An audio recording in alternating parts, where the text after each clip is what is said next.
Hey, Mom! Mom! Is it true Aunt Sabine is gonna be a Jedi?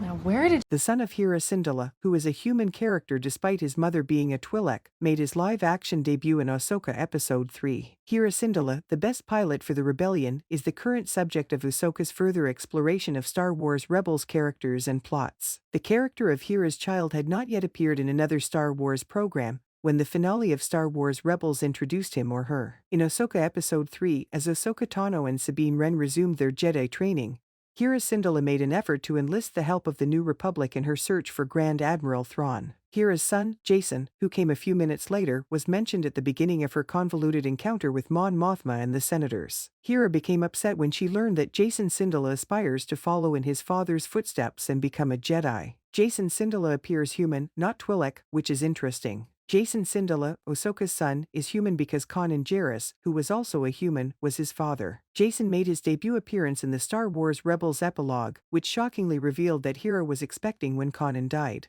Jacen Syndulla is hence a mix of Twi'lek and human. However, Hera's son exhibits more human than Twi'lek features, suggesting that the human gene is the dominant one. Although Kanan and Hera were not the first human Twi'lek to marry in the Star Wars universe, their significance to the story is unparalleled. Jacen Syndulla's introduction in Rebels, followed by his live-action debut in Ahsoka, was big news for this reason. Prior to the destruction of the Jedi, Kanan Jarrus, then Caleb Dume, was a Jedi Padawan who survived Order 66. A few years later, Kanan and Hera were now in charge of a troop of rebels. Kanan and Hera's early romantic involvement was alluded to in Rebels, strengthening the sense of community in the program. Kanan and Hera were the parents, while Chopper was the household pet. Ezra Bridger, Sabine Wren, and Zeb Orrelios were sort of the children. Jacen Syndulla joined the Rebels family, however he sadly never got to meet his father. In Star Wars Rebels Season 4, Kanan Jarrus passed away just before Jacen was born. There are still some of Hera's Twi'lek traits in Jacen Syndulla. Jacen Syndulla's father gave him human characteristics, but he also possesses certain Twi'lek characteristics from Hera. Jacen Syndulla, for instance, inherited his mother's green hair, however it is unclear why his skin is not also green. In the Star Wars Rebels epilogue, not much was seen of Jacen, however he had his parents' trait of having blue eyes. Jacen Syndulla, who looks to be in Ahsoka, has brown eyes. The green accents around Jacen's eyes and ears in Star Wars Rebels were a significant addition to his look and further emphasized his connection to his Twi'lek mother. Ahsoka's live-action Jacen Syndulla's different eye color and lack of green around his ears and eyes are minor features that have little bearing on the character and his return to the Star Wars universe. It is nothing new for Star Wars to significantly alter a character's appearance when transporting them from one medium to another. In fact, with the live-action shows returning the animated series, it will likely become much more prevalent. Curiously, prior to Ahsoka, a Star Wars Rebels rumor spread that Jacen's hair was originally brown and that Sabine had simply colored it green. The live-action acting debut of Jacen Syndulla disproved this hypothesis. Although the previous cases do not seem entirely human like Hera's son does, Jacen Syndulla is not the first human Twi'lek hybrid in Star Wars. For instance, a family made up of a Twi'lek and a clone deserter was seen in Star Wars: The Clone Wars, as they attempted to flee the conflict and lead peaceful lives. Shee Lochwain and Jek Lochwain were their two children. Although Cut Lochwain was the biological father of Sue Lochwain's children, it is known that Cut Lochwain also served as their adoptive father. So, like Jacen Syndulla, Jek and Shee Lochwain were half human, half Twi'lek. They did not, however, resemble Jacen. In comparison to Jacen, Jek and Shee exhibited a much greater number of Twi'lek characteristics,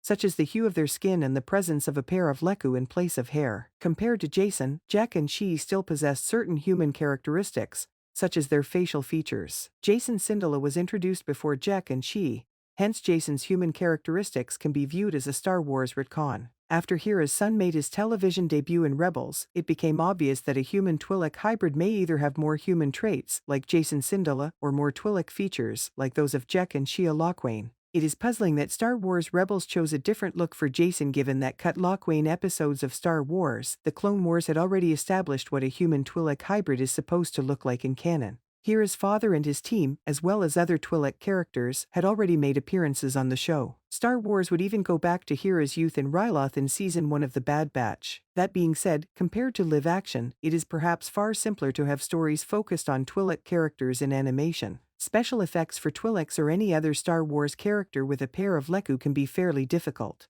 For instance, Ahsoka Tano's Leku in The Mandalorian Season 2 were noticeably shorter than they were in Star Wars Rebels. In The Mandalorian, Ahsoka's Leku appeared to be shorter than other shock tie or adult Togruta that had featured in Star Wars. This is due to the concern that having such a long pair of Leku would affect Rosario Dawson's performance, a problem that the Ahsoka series appears to have solved. Nevertheless, it is challenging to have a primary character that is a Twi'lek or a Togruta because to the extensive makeup required and the technical difficulties. It's considerably trickier to strike the ideal balance when creating a human Twi'lek hybrid figure. As a result, the choice to have Jacen Syndulla look more human than Twi'lek in Star Wars Rebels may be related to future plans for the characters. Jacen Syndulla could eventually make a comeback as a Jedi in a new Star Wars film or television series, possibly even in live action, thanks to the addition of a Force-sensitive youngster in the timeline following Return of the Jedi. Despite the fact that The Mandalorian's success allowed for the development of shows like Ahsoka, Dave Filoni always had the intention of bringing Ahsoka and other characters to live action at some point.